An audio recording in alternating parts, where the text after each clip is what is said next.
What's up, YouTube? Welcome back to Celio's Network. Today I have my top 3 decks so far through Team Up testing. Team Up's been on PTCGO for a little less than 2 weeks now, and we're going into its first weekend of tournament legality with the OCIC International Championships and also league challenges around everywhere. So these are my top 3 decks so far in testing. Psychic Malamar, Passimian, and Zapdos Jolteon. They're not the only good decks I've been testing. These are just my 3 top picks personally. Other good picks include Ultra Malamar and Pikarom and Zoroark. They're also really great decks, probably in Tier 1 or around Tier 1, and I expect to see them do well at OCIC this weekend. Going into Psychic Malamar, it's been around for a while, but it keeps just getting new tools and new decks that come in are usually manageable. You can change your deck around a little bit to keep the matchups even to favorable. Of course, there are some unfavorable matchups, but we'll get into that in just a bit. So Necrozma-GX is still one of the main attackers because of its Prismatic Burst for 3 Psychic Energy. You discard them and it does 190. For 4 Psychic Energy, you discard them and it does 240. It's a great attacker because you can keep putting its damage output up and up with the more energy you can get on it, thanks to Malamar's Psychic Recharge. In my lists, I've been varied between 1 Necrozma GX and 2 Necrozma GX. In the lists that I'm running 1 in, I have 2 Rescue Stretcher, so I can consistently get them back most games when I need them. Chimecho is still really great. 1 Energy, Bell of Silence. Your opponent can't play down Pokemon that have abilities from their hands. This just locks your opponent out of playing a lot of Pokemon down so you can have time to set up.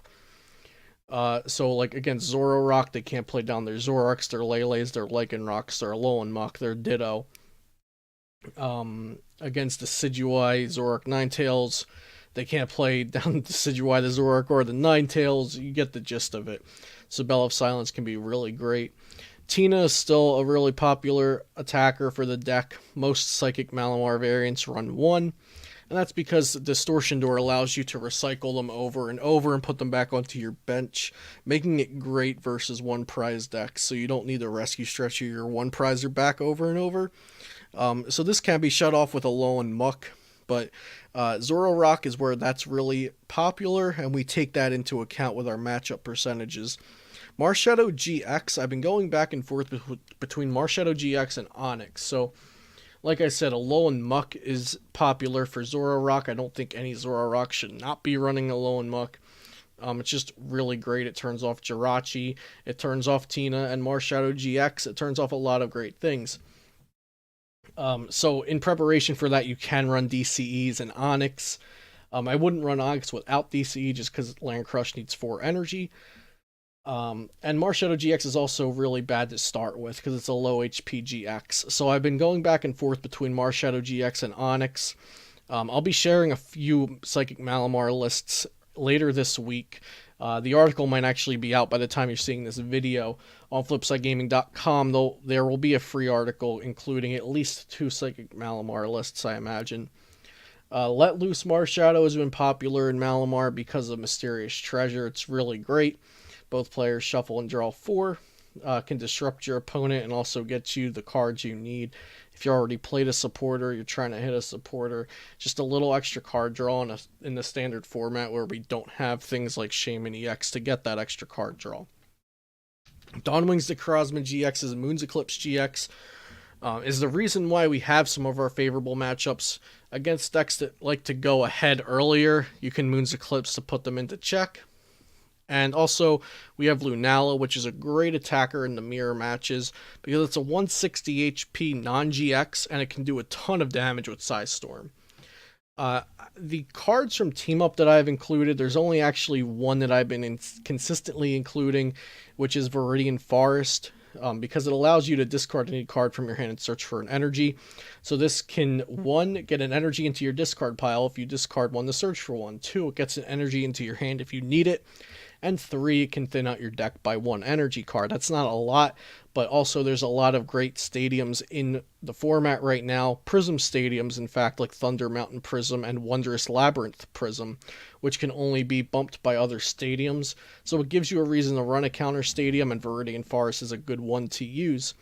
I'm not using any of the tag teams at the moment in my Psychic Malamar lists. I have tried out Gengar Mimikyu GX and also Snorlax Eevee GX, but neither of them are cutting it for me. They're both terrible to start with on the board because some matchups you don't want 2 prizers, let alone 3 prizers on the board until it's under your control and you know that you're going to win the game because of them. Also, Gengar Mimikyu, its selling point is its GX attack, and in a lot of matchups, like I said, you want to be using Moon's Eclipse GX, so it's not that great to be using it for its GX attack that early in the game, when you might need Moon's Eclipse later on. Snorlax can hit 240 on an evolved Pokemon for 4 energy, but so can Necrozma GX with Prismatic Burst. So looking at the Psychic Malamar matchups, so these are all matchups that I've tested at least a couple times. A lot of them I've tested over and over. Psychic Malamar, looking at its matchup spread, it has a lot of matchups that are in the even category, and a few on the favored and a few on the unfavored. But it's a deck that I'm very comfortable with. It's consistent, and I think good lists are like very close to optimal lists are already out there, so I think it's a great deck for the beginning of the team-up format. It's favored versus Blacephalon because you have Dawnwing's, Necrozma's, Moon's Eclipse. Same thing versus Vicoray. Blacephalon and Rayquaza are both 180 HP Pokemon. A lot of times they'll take the first knockout, so you can stay behind on prizes until it's like, let's say they have 3 and you have 4, then you use Moon's Eclipse to go down to 2. And you would leave no other GXs on your board, so they would have to escape rope Anguzma to get around it and actually hit your Dawnwings, which those decks usually don't even run escape rope, and even if they did, they can't draw a lot of cards because they're just not that kind of deck. Buzzgarb Shrine is favored because you can just cycle Tina over and over, and you have a 1-price attacker that can just sweep through all of theirs. Lost March is favored to even, so like slightly favored. Again, you have the Tina, so you can just chain 1-prize attackers while they need to search for their energy. You don't really have to do that because you have Malamars on the board. Lost March did get a buff with this set because of the Emolgas and the Pokecoms.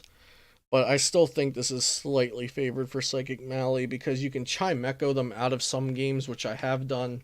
And also, like I said, you can just Tina loop and attack with Tina every turn. Sometimes you'll even get a Distortion Door kill on like a Not-2 or a Hoppip that never got to evolve. Granbull, same thing. You can just chain attackers, and a lot of times you'll get the first knockout since they need a couple turns to set up. And then you can even just take out their Magcargo, and that might stifle them for a couple turns.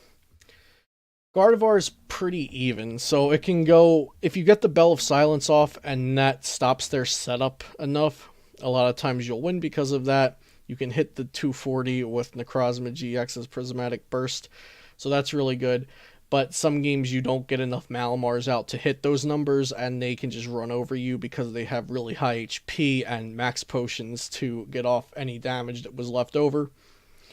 Zoroark is, I like to say it's even, but I have to give the deck the benefit of the doubt and say unfavored because Zoroark is very strong and they do run Alolan Muck, and now they're also running Alolan Grimer, a lot of them. And that can shut off Marshadow GX. So again, it depends on their list and our list. If we're running Onix, if they're running the Alolan Muck and the Alolan Grimer. If they're running Sudowoodo, that's really rough for us, but then a lot of times they won't have the room for the Alolan Muck. So that's like a give and take kind of thing. Like we have less bench space, but we can use our basic abilities. But Zoroark, we can take like 3 2-prize knockouts back to back to back if we don't have our power shut off, and even if we do, we can do it with Necrozma GX. It just depends on if we got set up and if they don't snipe a Malamar every single turn. Pikarom is even to unfavored. We're running the Marshadow GX or Onyx Tech regardless because of the Zoroark decks already, and now we have them versus the Pikarom decks, Pikachu Zekrom Tag Team. And these decks will probably be running Weakness Policy, but they don't have an efficient way to search it out most of the time, so they have to draw into it or get it attached in the midst of drawing cards. And also, we can just hit 240 with Necrozma, so it depends, again, how the decks are built, and setup a lot of the times matters as well. Maybe we let loose them into a bad hand and we can just run through their board. Ultra Malamar is even to unfavored. Because the unfavored is because they can put Distortion Door damage on our Pokemon. If they get 3 Distortion Doors off with their Tinas, that's 3 damage counters on 2 of our Malamars, and then they can take a 2 prize turn with Sky Scorching Light to knock out 2 Malamars later in the game, and that can help them a lot of times, but again, it depends if they get to do that, and if they have a turn where taking 2 prizes on 2 Malamars will actually win them the game. Passimian's unfavored because they can just spread damage and kill all of our Malamars. Celebi Venusaur is unfavored because that thing has like 320 HP with a buff pad plus the Aether Paradise reduction of damage, so it's a pain to knock out. ZDT is unfavored because they can just snipe our Malamars with Feather Arrows and a Alolan Ninetales, and Zapdos Jolteon is unfavored because Jolteon can go 30-30 pings or 60-30 pings with Electro Powers, or just the deck can go Guzma Zapdos every turn because they have Jirachis on board and everything. It's just a very powerful, aggressive deck. So overall, Second Malamar is one of my favorite decks right now because I'm comfortable with it. It's a consistent deck. I know my lists are at least close to optimal. The lists out there are pretty close to optimal, and it has an answer to almost everything. I'm not saying it's perfectly favored versus everything, but at least has a shot against most decks. So Passimian, I'm really hyped on Passimian. So not only does it look really great on paper, but the deck is running like it's never run before, in my opinion, because of Jirachi's Stellar Wish, which is once during your turn, if this Pokemon is your active Pokemon, you may look at the top 5 cards of your deck, reveal a trainer card you find there, and put it into your hand. Then shuffle the other cards back into your deck, and this Pokemon is now asleep.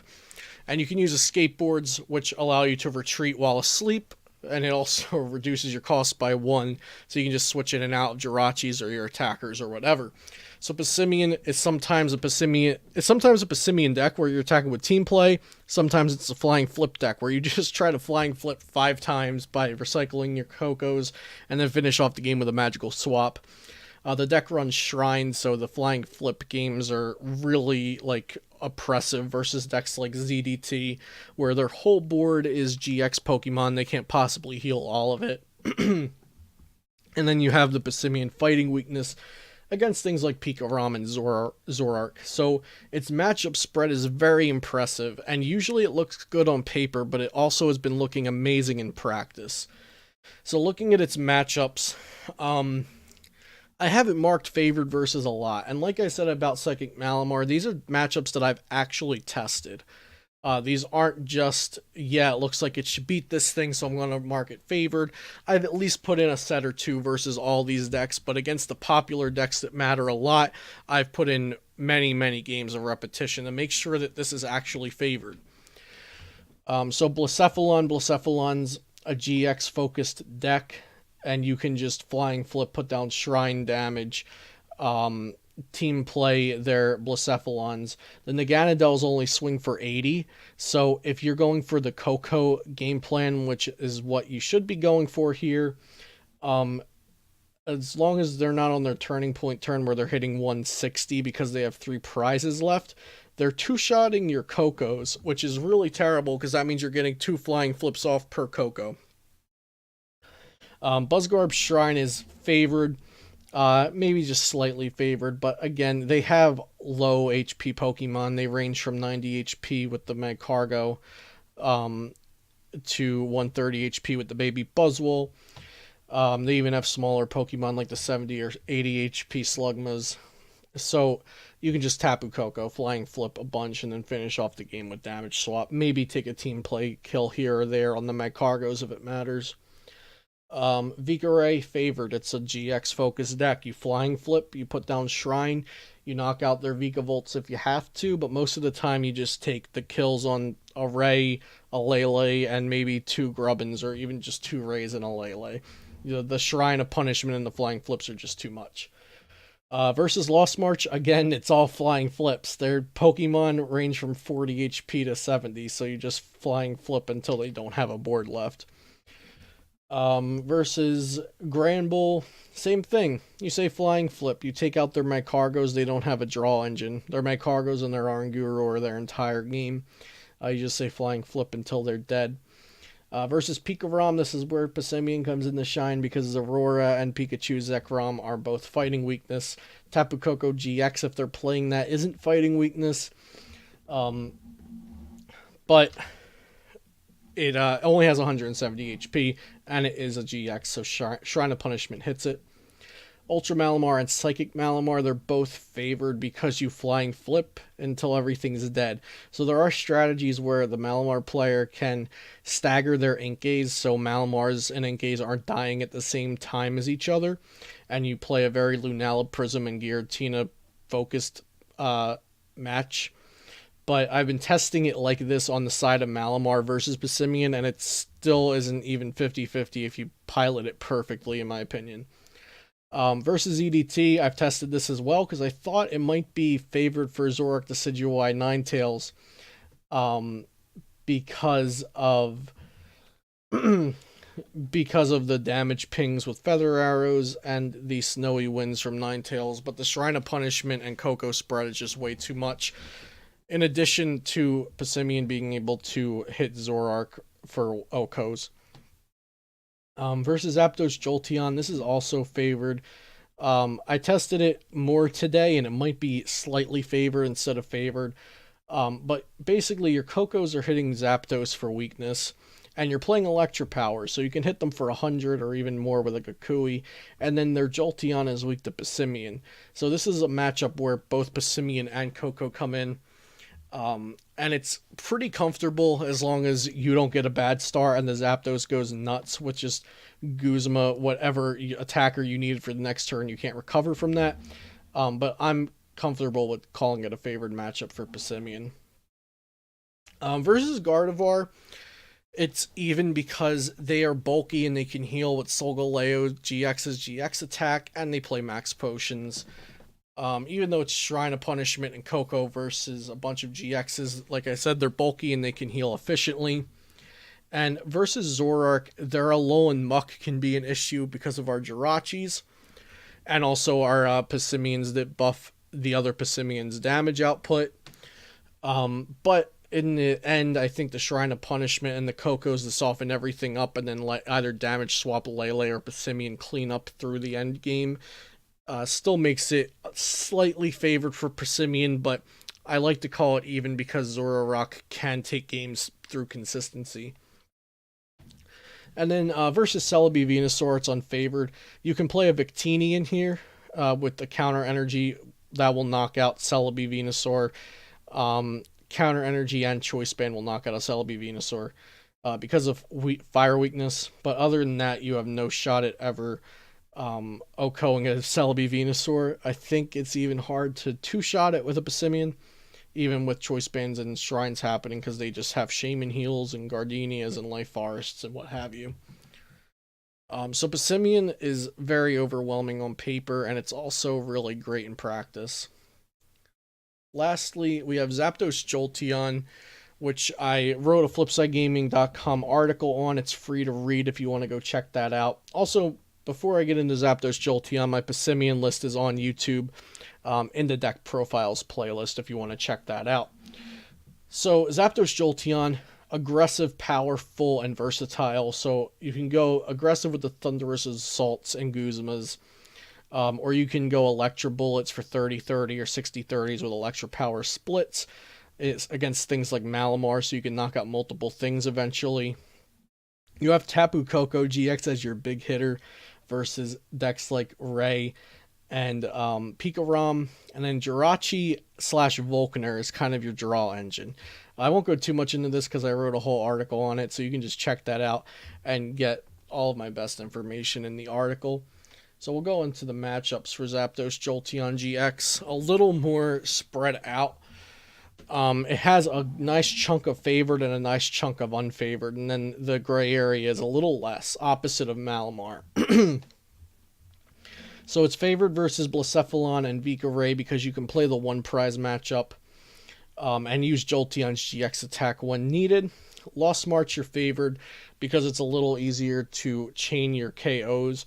Also, you have Po-Town Electro Bullet, which if you Electro Bullet Hop-Ip, and then they evolve into Skip Bloom, it dies, and they can't even get to use their ability. And then Ultra Malamar and Psychic Malamar are very favored because you can snipe their Malamars or spread with Electro Bullets and Po-Town. Grand Bull is favored to even. I like to call it favored because you can easily snipe their Magcargos and Gurus with Guzma Electro Power on Zapdos, or Guzma up something and his Electro Bullet a couple times and hope it sticks, because they play 1 to 2 Guzma with a Pal Pad, sometimes one switch. Buzzgarb Shrine is even. You have the resistance with Zapdos, but 130 is super awkward to hit. You need 2 Electro Powers on a Zapdos to kill that, and you don't want to put down Jolteon unless it's endgame and you know you can GX and then kill something the next turn to win because of fighting weakness. Versus Gardevoir is even to unfavored. It's nice that we can attack for just 1 energy, but they're still bulky and hard to knock out. If they miss their max pots at opportune times, that's where we can get ahead, but I like to say that it's slightly on their side. Pikaram's unfavored because they can just go over us with this huge 240 Pokemon, switch into a different one, max pot the one we hit, start all over again. The Tapu Koko GXs are out here, so if we hit an important turn, Arrow Trail into Tapu Thunder GX and kill the Pikaram, and they can't recover from that, a lot of times we can take the lead from there. ZDT is unfavored because, kind of like Gardevoir, they're bulky, but unlike Gardevoir, they can just Snowy Wind, Feather Arrow us, and kill our Jirachis on the bench, 2-shot our Zapdos while hitting other things. Zoroark is unfavored, Alolan Muck shuts us down hard because we need the rotation of Jirachi to help Zapdos keep putting out its consistent damage, and also Jolteon is a liability there because of the Lycanroc weakness. Passimian's unfavored, I went over that in the Passimian section, and Celebi Venusaur yet again is unfavored, as it is for all of these decks actually. It's unfavored just because it has too high of HP and we're not hitting for enough, so take that with a grain of salt, but Celebi Venusaur is in my unfavored portion for all of these matchup lists, but I still don't think it's going to see too much play because it is a bit clunky. So all of these decks have things outside of their matchups, which I will be going over in a FlipsideGaming.com article soon. So like I said, Psychic Malamar might not have the best matchup spread, but it's a consistent deck, and it's something that a lot of people are comfortable with, and it has a lot of outs to many matchups. Passimian has a really great matchup spread. It has the reputation that it can lose to itself a lot because you dead draw or you have problems with energy, but with the Jirachi and with the list I've been running, which I said is in my deck profile playlist here on YouTube, I haven't been having those same old problems with Passimian. And Zapdos Jolteon can just be underwhelming sometimes. That's its main issue because its Thunderous Assault caps at 80 without modifiers, and Headbolt and Swift Run only do 110 without modifiers. Sky High Claw is your highest base damage attack in the game, or in that deck, my bad. So these are my top 3 decks so far for Team Up. Be sure to subscribe if you enjoyed this video, and here are some other videos you might enjoy on my channel. Follow me on twitch.tv/Celios Network for my live streams, and check out FlipsideGaming.com. Use code Celio for 10% off of your next order, $10 or more. I'll see you next time here on Celios Network.